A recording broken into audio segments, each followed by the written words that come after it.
রাজনৈতিক দল যদি বলে আপনাদের সংস্কার করার কোনো এখতিয়ার নাই, ম্যান্ডেট নাই, আপনারা এদের কথায় কান দিবেন না। এটাকে চামচিকার শব্দ মনে করে আপনারা আপনাদের কাজ করে যান, ঠিক কিনা জুড়ে বলুন। কোন রাজনৈতিক দলের চাপে দৌড়ে নির্বাচন দেওয়ার চেষ্টা করবেন না। আপনারা যে সংস্কার করার উদ্যোগ নিয়েছেন, রাষ্ট্রকে কন্ট্রোল করুন, রাষ্ট্রকে কন্ট্রোল করুন। যেই চোর চামুন্ডাগুলো বিভিন্ন জায়গায় প্রশাসনের, অ্যাডমিনিস্ট্রেশনের গুরুত্বপূর্ণ জায়গায় বসা, এদেরকে সাসপেন্ড করুন, এদেরকে বরখাস্ত করুন। রাষ্ট্রের জনগণ আপনাদের সাথে আছে, মানুষ আপনাদের সাথে আছে, থাকবে, ঠিক কিনা জোরে বলুন। এই চোরগুলোকে ভয় পায়া দ্রুত নির্বাচন দিয়া পালায়া যাবেন এই চিন্তা করেন না, করলে আপনারাও জাতির সাথে গাদ্দারি করবেন।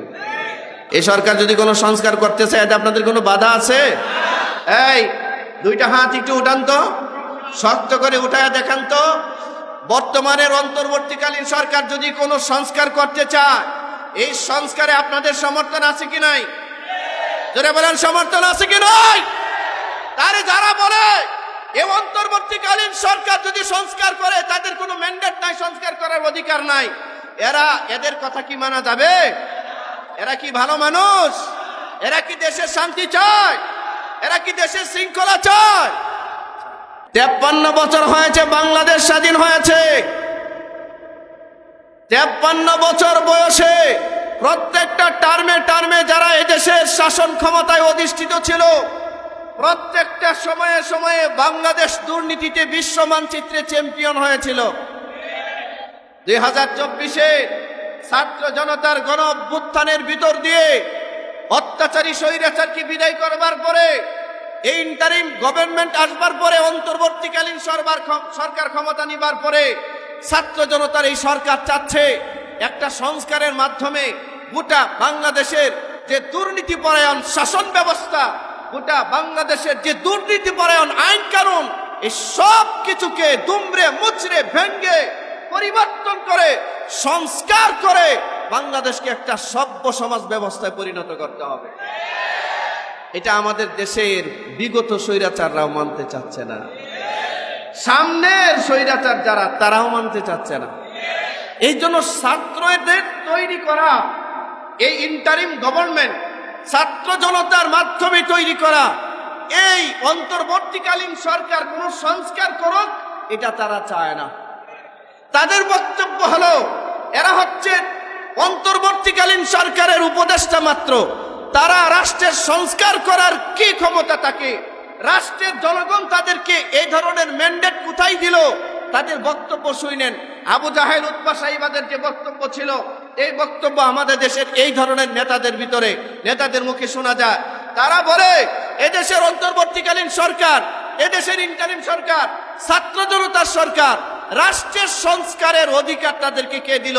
জনগণ তো তাদেরকে সে ম্যান্ডেট দেয় নাই। পাগলের মাথা খারাপ হয়েছে। চাচা কয় পাগল হয়েছে, আমি কইছি পাগল হয়েছে না, পাগলের মাথা খারাপ হয়েছে। হ্যাঁ, পাগলের মাথা খারাপ হইল।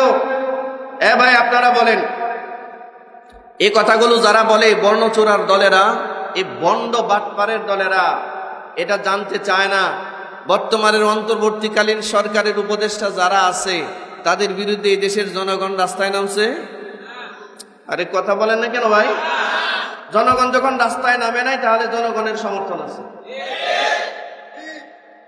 এদেশের অন্তর্বর্তীকালীন সরকারের উপদেষ্টারা যারা যেই কাজগুলো সংস্কারমূলক যে কাজগুলো হাতে নিয়েছে, এই কাজগুলো রাষ্ট্রের জন্য প্রয়োজন আছে কিনা জোরে বলুন।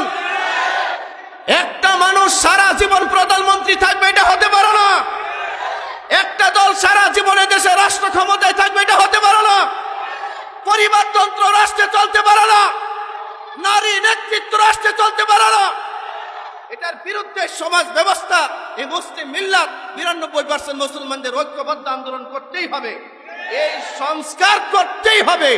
এই সংস্কারগুলোর প্রশ্ন যখন সামনে আসছে, এদের মাথা নষ্ট হয়ে গেছে। এরা বলে, কত সুন্দর টকশোর মধ্যে জ্ঞানীগুণীরা বলতেছে যে এই ইন্টারিম সরকারকে, অন্তর্বর্তীকালীন সরকারকে সংস্কার করার ক্ষমতা ম্যান্ডেট কে দিল?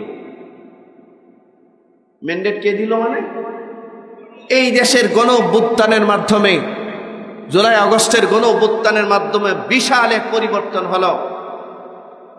বাংলাদেশের শয়তানও বিশ্বাস করত না যে হযরত শেখ হাসিনা দেশ ছেড়ে পালাবে।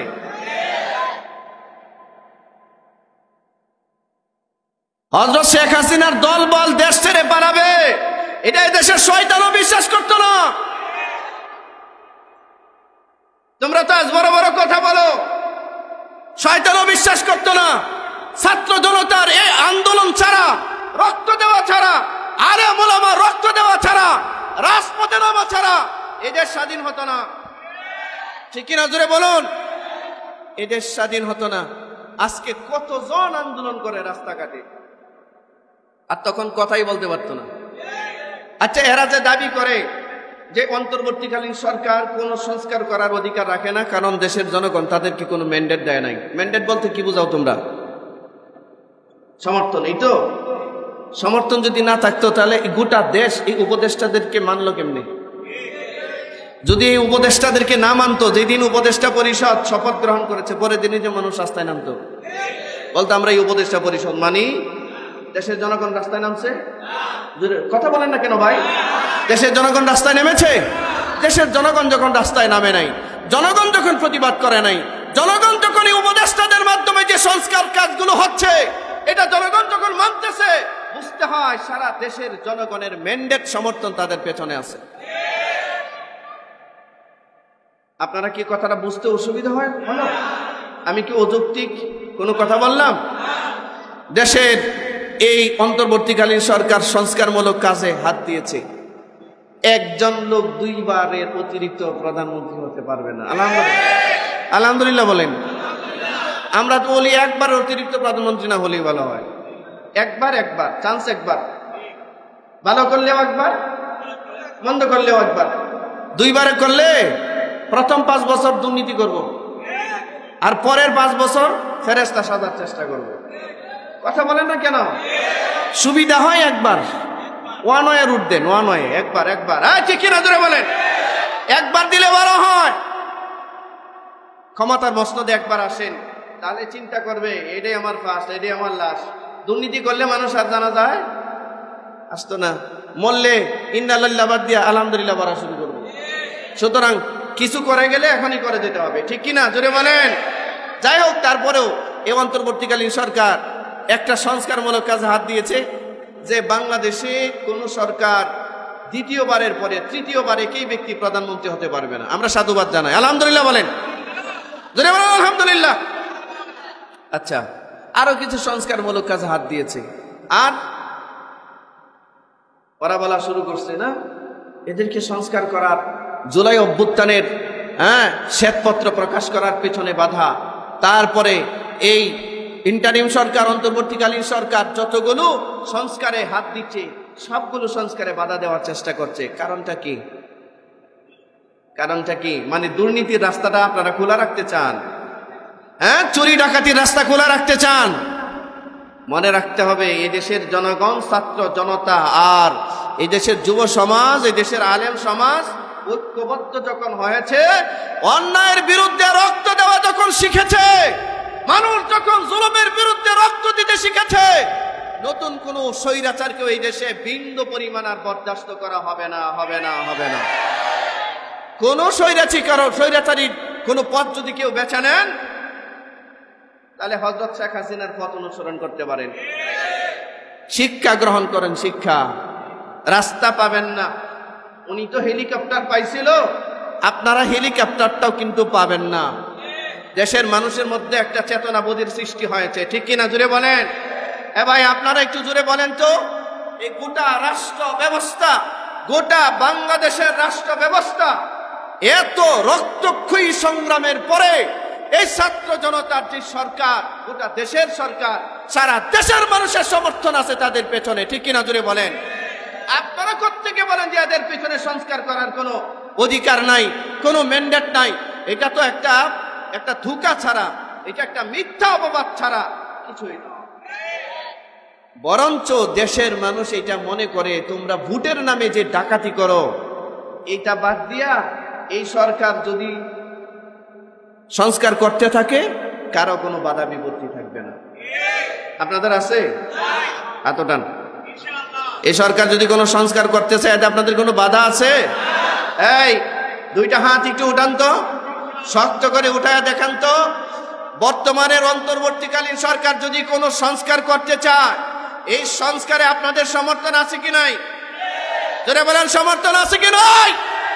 তারে যারা বলে এই অন্তর্বর্তীকালীন সরকার যদি সংস্কার করে, তাদের কোনো ম্যান্ডেট নাই, সংস্কার করার অধিকার নাই, এদের কথা কি মানা যাবে? এরা কি ভালো মানুষ? এরা কি দেশের শান্তি চায়? এরা কি দেশের শৃঙ্খলা চায়? সুতরাং এই যে আপনারাও হাত উঠায় আর সমর্থন জানালেন, এই সমর্থন সারা দেশের সব মানুষই জানায়, ঠিক কিনা? অন্তর্বর্তী সরকারের সমস্ত উপদেষ্টা, বিশেষ করে প্রধান উপদেষ্টা ডক্টর ইউনূস সাহেবের দৃষ্টি আকর্ষণ করেও বলছি, আপনি ভয় পায়েন না, আপনি ভয় পায়েন না। এদেশের উপদেষ্টাদেরকে বলছি, আপনারা ভয় পায়েন না।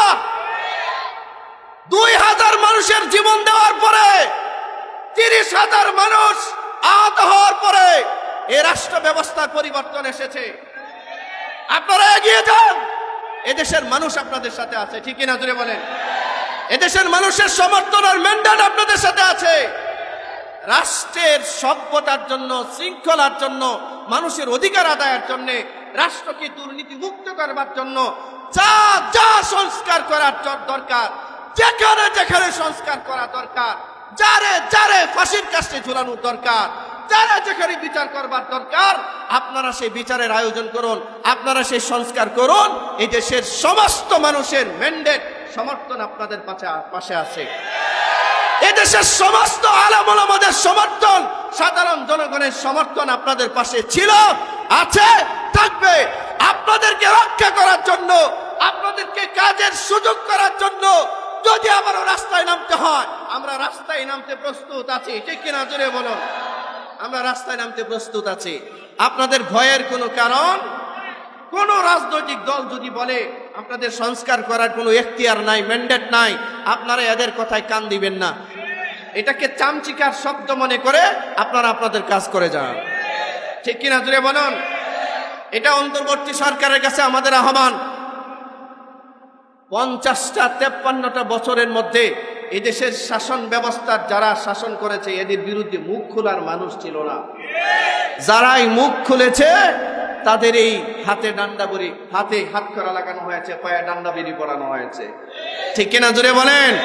পায়ে ডান্ডা বেরি পরানো হয়েছে, গুম করে দেওয়া হয়েছে, খুন করা হয়েছে, অসংখ্য মানুষকে আয়না করে নেওয়া হয়েছে, ঠিক না? একটা একটা করে সব পাপ বের হয়ে আসবে, আসবে না ইনশাআল্লাহ? সুতরাং অন্তর্বর্তীকালীন সরকারকে আহ্বান করছে, কোন রাজনৈতিক দলের চাপে দৌড়াইয়া নির্বাচন দেওয়ার চেষ্টা করবেন না। আপনারা যে সংস্কার করার উদ্যোগ নিয়েছেন, রাষ্ট্রকে কন্ট্রোল করুন, রাষ্ট্রকে কন্ট্রোল করুন। যেই চোর চামুন্ডাগুলো বিভিন্ন জায়গায়, প্রশাসনের, অ্যাডমিনিস্ট্রেশনের গুরুত্বপূর্ণ জায়গায় বসা, এদেরকে সাসপেন্ড করুন, এদেরকে বরখাস্ত করুন। রাষ্ট্রের জনগণ আপনাদের সাথে আছে, মানুষ আপনাদের সাথে আছে, থাকবে, ঠিক কিনা জোরে বলুন? এই চোরগুলোকে ভয় পায়া দ্রুত নির্বাচন দিয়া পালায়া যাবেন, এই চিন্তা করেন না। করলে আপনারাও জাতির সাথে গাদ্দারি করবেন। এই 2000 জুলাই গণ অভ্যুত্থানের, জুলাই আগস্টের গণ অভ্যুত্থানের এই শহীদদের সাথে আপনারাও গাদ্দারি করবেন, যদি আপনারা পূর্ণ সংস্কার না করে রাষ্ট্রে নির্বাচনের ব্যবস্থা করেন। আমরা চাই রাষ্ট্রের সংস্কার পরিপূর্ণভাবে হোক, তারপরে সুষ্ঠু একটা নির্বাচন হোক। এই নির্বাচনের মাধ্যমে যারা সংসদে যাবে, তারাই সংসদে যাক, ঠিক কিনা জোরে বলুন? আমরা আর কোন সন্ত্রাস, গুন্ডা, আর কোন চাঁদাবাজ আমাদের এমপি হিসেবে দেখতে চাই না, ঠিক না? আমাদের আইন প্রণয়ন করবে কারা? যারা ন্যায়বান মানুষ, তারা। হ্যাঁ, মমতাজের মতো আর গায়িকা নায়িকাদের মতো কোন সংসদ সদস্য আমরা নতুন করে আর চাই না। স্বৈরাচারী ভূমিকা যেই দলগুলো অবতীর্ণ হচ্ছেন, আপনাদেরকে একটু স্মরণ করাইয়া দেই। আল্লাহরে ভয় করেন, পরে জনগণরা একটু ভয় করেন। যদি মনে করেন এই দেশের সব সমর্থন আপনাদের, বোকা স্বর্গে বাস করছেন, বোকা স্বর্গে বাস করছেন। মানুষের চিন্তা চেতনার এখন আকাশ পাতাল ব্যবধান। মানুষ এখন আর এত বোকা নাই, ঠিক কিনা জুড়ে বলেন? মানুষ এখন আর এত বোকা নাই। মানুষ তার অধিকার নিশ্চিত করতে শিখেছে। মানুষ প্রয়োজনে যা যা করার দরকার তাই করবে, ঠিক কিনা জুড়ে বলেন? মক্কার কাফিররা বলল, কিরে আমরা শিশু কন্যা হত্যা করার আইন করলাম, যদি কোনো বাপ চায়, কোনো মা চায় তার কন্যা সন্তানটাকে মেরে ফেলবে, কোনো সমস্যা নাই। নাজুবিল্লাহ বলতেন না? আর মোহাম্মদ বলে এই কন্যা সন্তান যার একটা হয় তার নাকি একটা জান্নাত। কথাটা কি মক্কার আইনের পক্ষে গেল না বিরুদ্ধে গেল? রাসূল রে ফতোয়া দেওয়া শুরু করলো, নবী দেশদ্রোহী, রাষ্ট্র বিরোধী, কি বিরোধী? চেতনা বিরোধী। আমাদের দেশের কোরআন হাদিসের আইনের কথা বললেই বিগত 16 বছর যাবত আমাদেরকে মুক্তিযুদ্ধের চেতনা বিরোধী বলে গালি দিছে। এই বাংলাদেশের আলেমরা মুক্তিযুদ্ধের চেতনা বিরোধী? হ্যাঁ, বরঞ্চ এই বাটপারগুলো, এই বন্ডগুলো মুক্তিযুদ্ধের চেতনা বিক্রি করে 16 বছর দুর্নীতি করছে। ঠিক কিনা জোরে বলেন? মুক্তিযুদ্ধের চেতনা বিক্রি করে 16 বছর জুলুম করেছে এই দেশের মধ্যে। মুক্তিযুদ্ধের চেতনা কি এটা ছিল যে 99 বিলিয়ন ডলার বাংলাদেশ থেকে পাচার করো, বাংলাদেশ থেকে পাচার করো 99 বিলিয়ন ডলার? মুক্তিযুদ্ধের চেতনা কি এটা ছিল? যারা বঙ্গবন্ধু শেখ মুজিবুর রহমান নিজে নিজে বলেছিল, কিরে কোন দেশ স্বাধীন করলাম, আমার কম্বল দেখি খুঁজে পাই না। হ্যাঁ, জোরে বলেন না কেন? নিজের কম্বলটাও খুঁজে পায় নাই। বঙ্গবন্ধু বুঝেছিলেন কাদের শাসন করছে। হ্যাঁ, এই চোরদেরকে থামাতে হলে একমাত্র কোরআনের এই আয়াতের বিধান ছাড়া কিয়ামত পর্যন্ত ওয়াজ করলেও চোর ভালো হবে না। চোর যদি ভালো হতো এরকম ওয়াজ জীবনে হাজার হাজার শুনছে চোরেরা। কথা বলেন না কেন? জোরে বলেন। বাংলাদেশের কোন চোর জানে না চুরি করা হারাম? বাংলাদেশের কোন সুদখোর জানে না সুদ খাওয়া হারাম? বাংলাদেশের কোন ঘুষখোর জানে না ঘুষ খাওয়া হারাম? সবাই জানে। মানে মানার জন্য দরকার আল্লাহর আইন। জোরে বলেন, মানার জন্য কি দরকার?